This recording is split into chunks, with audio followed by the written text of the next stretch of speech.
வணக்கம். புண்ணியம் சேர்க்கணும்னா பெரிய பெரிய யாகங்கள் செய்யணுமா இல்ல கடுமையான தவம் இருக்கணுமான்னு யோசிச்சிருக்கீங்களா? அதெல்லாம் தேவையே இல்லைன்னு அகத்திய மாமுனிவர் சொல்றாரு. நம்ம அன்றாட வாழ்க்கையில செய்யற ரொம்ப சின்ன சின்ன விஷயங்கள் மூலமாவே பெரிய புண்ணியத்தை சேர்க்க முடியும்னு அவர் வழிகாட்டுறாரு. அப்போ அந்த எளிய ஆனா ரொம்ப சக்தி வாய்ந்த வழிகள் என்னென்ன? வாங்க அத பத்தி நம்ம இப்ப பார்க்கலாம். வாங்க முதல்ல இந்த சின்ன உயிரினங்களோட ஒரு எளிய வேண்டுகோள்ல இருந்து ஆரம்பிக்கலாம். அதோட மௌன மொழி நமக்கு என்ன சொல்லுதுன்னா, வெயில் தாங்க முடியல, குடிக்க கொஞ்சம் தண்ணியும் சாப்பிட கொஞ்சம் உணவும் கொடுங்களேன் அப்படின்ட்டான். பாருங்க, புண்ணியம்ங்கிற அந்த பெரிய விஷயத்த ஒரு சின்ன கருணை செயல்ல எவ்வளவு அழகா கொண்டு வந்து நிறுத்த முடியுது. சரி, இப்போ ஒரு கேள்வி வருது இல்லையா? இவ்ளோ சிம்பிளான ஒரு செயல் எப்படி ஒருத்தருக்கு பெரிய புண்ணியத்தை கொண்டு வந்து சேர்க்கும்? அகத்திய மாமுனிவரோட ஞானம் இதுக்கு என்ன பதில் சொல்லுதுன்னு ஆழமா பார்க்கலாமாங்க. சரி, அப்போ புண்ணியம் சேர்க்கறதுக்கு நாம என்னெல்லாம் செய்யலாம்? ரொம்ப சிம்பிளான நம்மளால தினமும் செய்யக்கூடிய விஷயங்கள் என்னென்ன? அகத்தியர் சொல்ற முதல் பகுதிக்குள்ள போகலாம் வாங்க. அகத்தியர் சொல்ற அந்த 5 முக்கியமான சேவைகள் என்னென்னு பாருங்க. 1. கோயில் திருப்பணிகள்ல நம்மால முடிஞ்ச உதவியை செய்யறது. 2. பசியில வாடுறவங்களுக்கு அன்னதானம் பண்றது. 3. தாகத்துல தவிக்கிறவங்களுக்கு தண்ணியோ இல்ல மோரோ கொடுக்கறது. 4. கோடை வெயில்ல கஷ்டப்படுறவங்களுக்காக நிழல் தர்ற மாதிரி ஒரு பந்தல் அமைக்கிறது.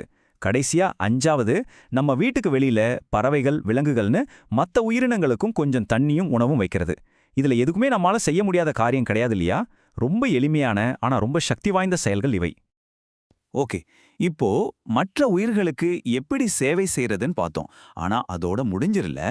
அடுத்ததா இறைவனுக்கான சேவையோட முக்கியத்துவத்தை பத்தி அகத்தியர் என்ன சொல்றாருன்னு பார்க்கலாம். இது ரொம்ப ரொம்ப முக்கியமான ஒரு ஸ்டெப். பாருங்க, அகத்தியர் ரொம்ப தெளிவா ஒரு விஷயத்த சொல்றாரு. நாம செய்யற சேவைக்கு ஒரு முறை இருக்கு. அது எப்படி ஆரம்பிக்கணும்னு ஒரு வழி சொல்றாரு. நாம எந்த ஒரு நல்ல காரியத்தை ஆரம்பிக்கிறதுக்கு முன்னாடியும் விநாயகரை கும்பிடுவோம் இல்லையா? அதே மாதிரி முதல்ல கணபதிக்கு ஒரு தீபம் ஏற்றிட்டு அதுக்கப்புறமா உங்க சேவைய ஆரம்பிங்கன்னு சொல்றாரு. இப்படி செய்யறப்போ நீங்க அடுத்து செய்ய போற எல்லா செயல்களுமே இன்னும் புனிதமாகும். இதை இன்னும் சிம்பிளா புரிஞ்சுக்கலாம். முதல்ல வீட்ல விநாயகருக்கு ஒரு விளக்கு ஏத்துங்க.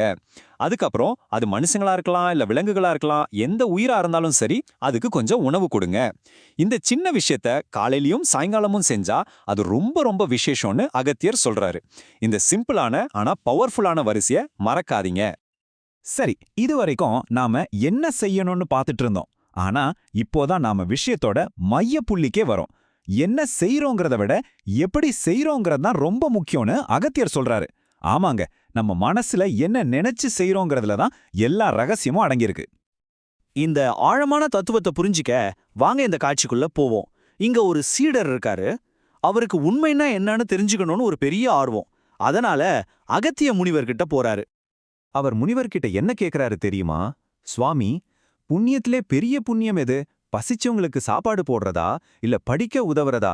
இதுல எனக்கு நிறைய புண்ணியம் கிடைக்கும்னு கேக்குறாரு. பாத்தீங்களா, அவரோட கேள்வி வெறும் நல்ல செயல்களோட லிஸ்ட் பத்தி இல்ல, அதுக்கும் மேல போகுது. அதுக்கு அகத்தியர் சொன்ன பதில கேளுங்க. ரொம்ப ஆழமான பதில். அவர் சொல்றாரு, முதலில் எல்லாம் இறைவன், எல்லாம் நீ என்று சொல். யோசிச்சு பாருங்க, இந்த ஒரு வரியில் எவ்வளவு அர்த்தம் இருக்கு. முனிவரோட இந்த வார்த்தைகளுக்கு பின்னால ஒரு பெரிய தத்துவம் இருக்கு. அதுதான் சரணாகதி.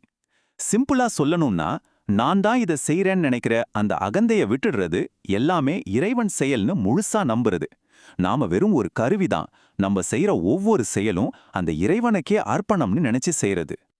அப்போ இதுல இருந்து நம்ம கத்துக்க வேண்டிய முக்கியமான பாடம் என்னன்னா, நீங்க என்ன செய்றீங்கிறது முக்கியம் இல்ல, எந்த மனசோட எந்த உணர்வோட செய்றீங்கிறது தான் மிக உயர்ந்த புண்ணியத்தை உங்களுக்கு கொடுக்கும்.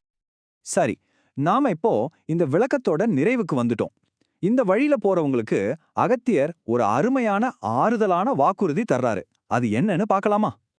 இந்த வழிய நேர்மையா ஃபாலோ பண்றவங்களுக்கு அகத்தியர் ஒரு ரொம்ப சக்தி வாய்ந்த அசைக்க முடியாத ஒரு வாக்குறுதியை கொடுக்கறாரு. அவரோட வார்த்தையில அப்படியே கேளுங்க.